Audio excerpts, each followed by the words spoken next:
महारानी की जय हो। दादी, पिछली बार आपने कहा था कि भारत का राष्ट्रगान हमारा ही गुणगान है, पर कैसे? बेटा, सन 1911 से पहले भारत में कलकत्ता हमारी राजधानी हुआ करती थी। 1905 में भारत को हिंदू मुसलमान के नाम पर तोड़ने के इरादे से हमने बंगाल को 2 भागों में बांट दिया था, जिसके विरोध में बंग भंग आंदोलन की शुरुआत हुई। बंगाल के क्रांतिकारियों से डरकर तब हमने दिल्ली को अपनी राजधानी बनाना ठीक समझा। दिल्ली में जिस जगह आज कोरोनेशन पार्क बना हुआ है, उसी जगह 12 दिसंबर 1911 को मेरे दादा जॉर्ज पंचम का राजतिलक हुआ था। कांग्रेस के नेताओं ने रविंद्रनाथ टैगोर पर दबाव बनाया कि वे मेरे दादा जॉर्ज पंचम के स्वागत के लिए उनकी खुशामद में एक सुंदर गीत लिखें। टैगोर ने बांग्ला भाषा में जन गण मन के रूप में एक स्वागत गीत लिखा, जिसका बाद में हिंदी अनुवाद किया गया। इस गीत से खुश होकर महाराज ने टैगोर को उनके काव्य गीतांजलि के लिए नोबेल पुरस्कार दिलवाया। दादी, इस गाने का पूरा मतलब क्या है? बेटा, इस गान का अर्थ कुछ इस तरह से है। जन गण मन अधिनायक जय हे, भारत भाग्य विधाता। मतलब कि हे महान जॉर्ज पंचम, आप लोगों के, उनके मन के अधिनायक अर्थात शासक हो, आपकी जय हो।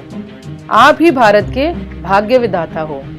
पंजाब सिंध गुजरात मराठा, द्राविड़ उत्कल बंग, विंध्य हिमाचल यमुना गंगा, उच्चल जलधि तरंग, तब शुभ नामे जागे, तब शुभ आशीष मागे, गाये तब जय गाथा।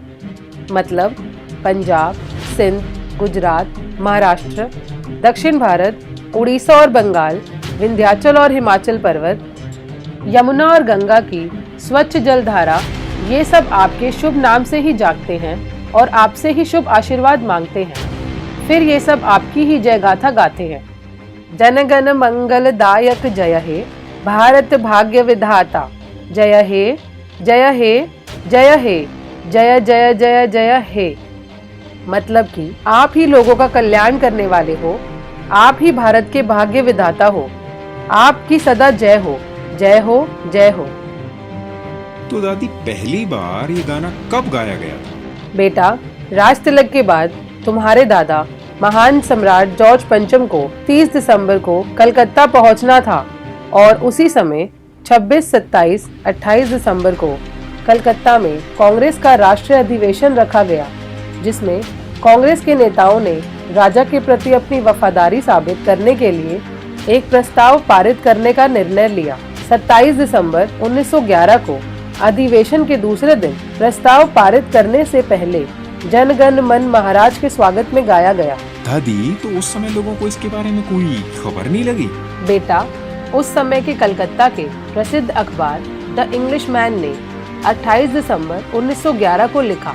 कार्यवाही की शुरुआत राजा के स्वागत गीत के साथ हुई, जिसे बाबू रविंद्रनाथ टैगोर द्वारा इस अवसर के लिए विशेष रूप से तैयार किया गया था।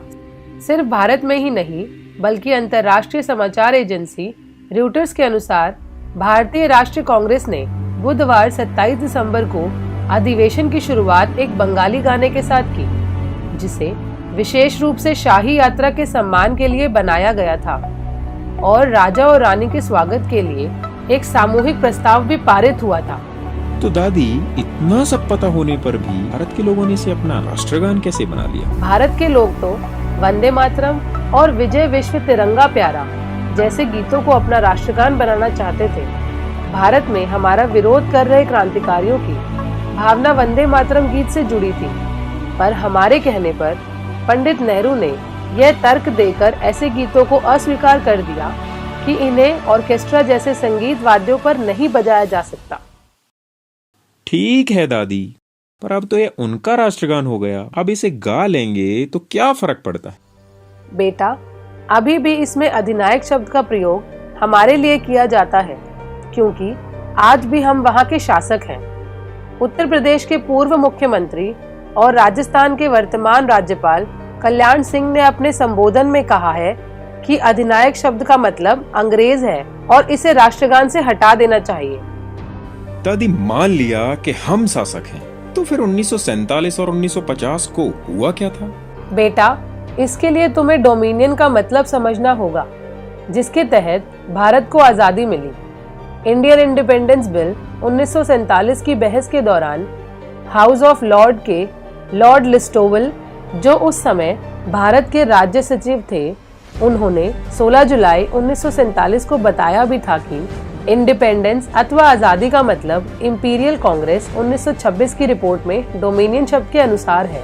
रिपोर्ट में डोमिनियन शब्द का अर्थ बताया गया है कि दो देश किसी मामले में एक दूसरे के अधीन नहीं है और अपने घरेलू और विदेशी मामलों को लेकर स्वतंत्र निर्णय रखते हैं, परंतु उनका सर्वोच्च शासक कोई एक है।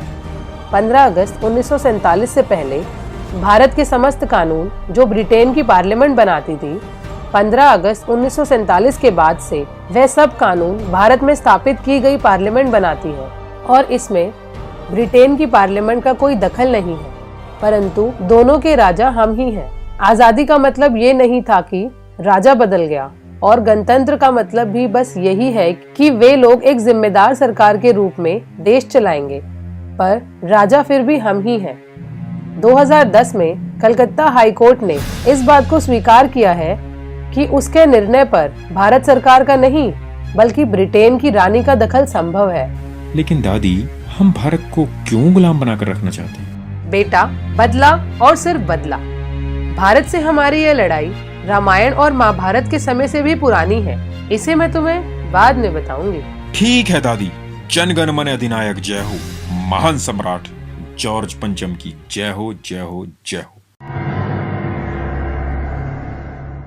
मेरे प्यारे देशवासियों, मैं भगत सिंह, मैंने और मेरे साथियों ने इस देश की आन बान शान की रक्षा के लिए सब कुछ बलिदान कर दिया, बस एक उम्मीद के साथ कि हमारी शहादत लोगों में उबाल पैदा कर देगी। हम सब क्रांतिकारियों ने उस समय जिस जॉर्ज पंचम के विरुद्ध युद्ध छेड़ा था, आज तुम उसी का गुणगान करते हो। फांसी से पहले हमारे सामने मौका था कि अगर हम ब्रिटेन के राजा के सामने अपना सिर झुका दें तो हमारी फांसी रुक जाएगी। वो चाह कर भी हमारा सिर नहीं झुका पाए, पर आज मेरे ही अपने देशवासियों ने जन गण मन गाकर और मेरे देश की धरती पर उस जॉर्ज पंचम की मूर्तियां लगाकर मेरा सिर पूरी तरह से झुका दिया। अगर तुम्हें आज भी जन गण मन गाकर उन अंग्रेजों की ही जय जयकार करनी है तो मेरा नाम लेकर जो तुम 23 मार्च को पाखंड करते हो वो सब बंद करो और मेरी तमाम मूर्तियों पर कालिक पोत दो। जब देश पर विदेशियों का शासन हो तो राजद्रोही होना जैसे कि मैं था देशभक्त होने का पक्का सबूत है। अब निर्णय तुम्हारा है कि जन गण मन गाकर राजभक्त बनना है या इसका विरोध करके देशभक्त। वंदे मातरम, इनकलाब जिंदाबाद। नमस्कार साथियों, मैं अंकित। सबसे पहले तो मैं उन लाखों लोगों का धन्यवाद करना चाहता हूं जिन्होंने हमारा पहला वीडियो करोड़ों लोगों तक पहुंचाया। इतना जबरदस्त समर्थन मिलने के बाद साथियों हमें विश्वास हो चला है कि इस देश में बहुत जल्द एक बड़ा परिवर्तन देखने को मिलेगा। कुछ अंग्रेज समर्थक लोग हमारे वीडियो के तथ्यों को झूठा बतलाने की कोशिश कर रहे हैं, तो उन लोगों की आंखें खोलने के लिए मैं उनसे सिर्फ यही कहना चाहूंगा कि वो एक बार कोरोनेशन पार्क जाएं और भारत के राजपत्र पर मुझे ये लिखवा के दे दें कि इंग्लैंड की रानी का भारत के ऊपर कोई अधिकार नहीं बचा है। तो ना मैं उनसे सिर्फ माफी मांगूंगा बल्कि जेल तक जाने के लिए तैयार हूं, लेकिन तब तक मैं जनगण मन नहीं गाऊंगा और इसका विरोध करता रहूंगा। हमें ये जानकर खुशी हो रही है कि बहुत सारे देशभक्त लोग हमसे ये पूछ रहे हैं कि वो अपना योगदान देश हित में कैसे कर सकते हैं। साथियों, हम कुछ नौजवान पिछले कुछ सालों से भारतीय परिवार संगठन बनाकर इस देश में काम कर रहे हैं। ये हमारा दूसरा वीडियो है, लेकिन इससे भी आगे हम बहुत सारे वीडियो बनाकर इससे भी गहरे राज आप लोगों तक पहुंचाना चाहते हैं, लेकिन हमारे पास में संसाधनों की कमी है और शायद हम आगे के वीडियो ना बना पाएं। इसलिए इस समय आप लोगों से हमें 3 तरह का सहयोग चाहिए।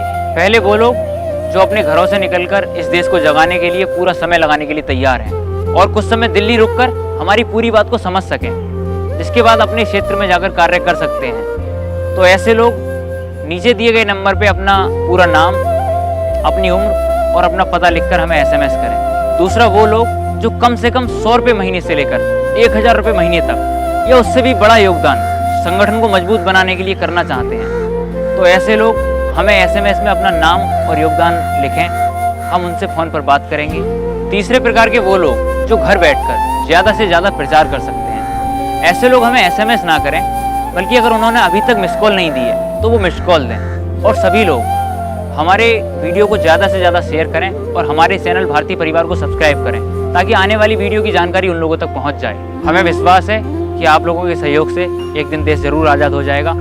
वंदे मातरम, जय हिंद।